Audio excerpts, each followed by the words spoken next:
a very good day to you and welcome to the program. Who is directing you? Good question. Do you use a compass? Do you use your iPad? Do you use your computer? Who is directing you? Oh, you say you just phone up the weatherman. Yeah, they are pretty accurate, but not always. I want you to go with me to the book of Nehemiah, chapter 9 and verse 12.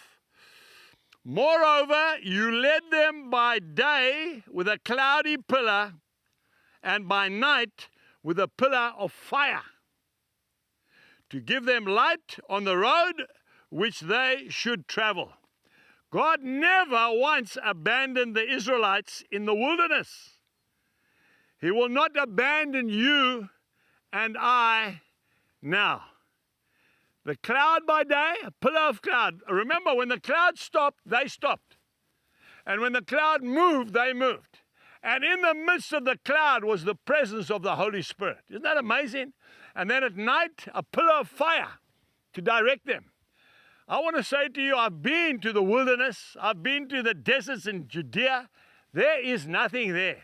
And to think that the Lord took his people for 40 years through the wilderness from Egypt right across to the promised land is nothing less than another miracle. And I believe in miracles. That cloud, by the way, they tell me that in the middle of that desert, the heat can get up to 50 degrees. I mean, nothing can live in that heat. That cloud sheltered them from the sun during the day, as well as leading them. And at night, apparently, the temperature plummets to freezing point. Can you believe that? And of course, there was a pillar of fire at night, not only to direct them, but to keep them warm. You know, Jesus, he thinks of everything, doesn't he? He doesn't just give you half.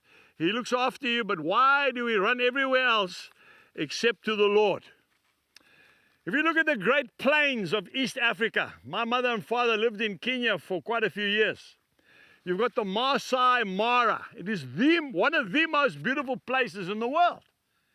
And there are huge herds of antelope, tens of thousands of them. And at the end of the dry season, when they're looking for food, those animals are looking up. And when they see a cloud in the distance, they know that that cloud, especially if it's black, they know it's full of rain. And they start to trek towards the clouds. Because when they get there, the rain has fallen. And as you know, in that part of the world, the grass comes up overnight.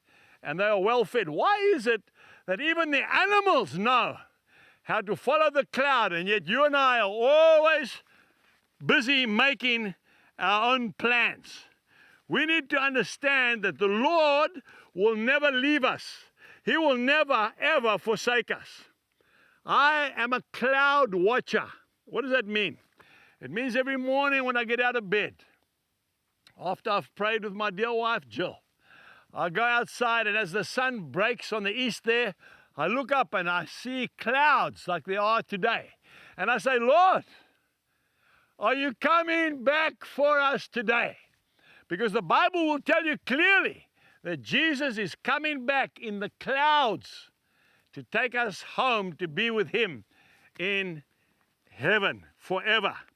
Philippians chapter 2, verses 10 and 11 says, and every knee shall bow, and every tongue shall confess that Jesus Christ is Lord.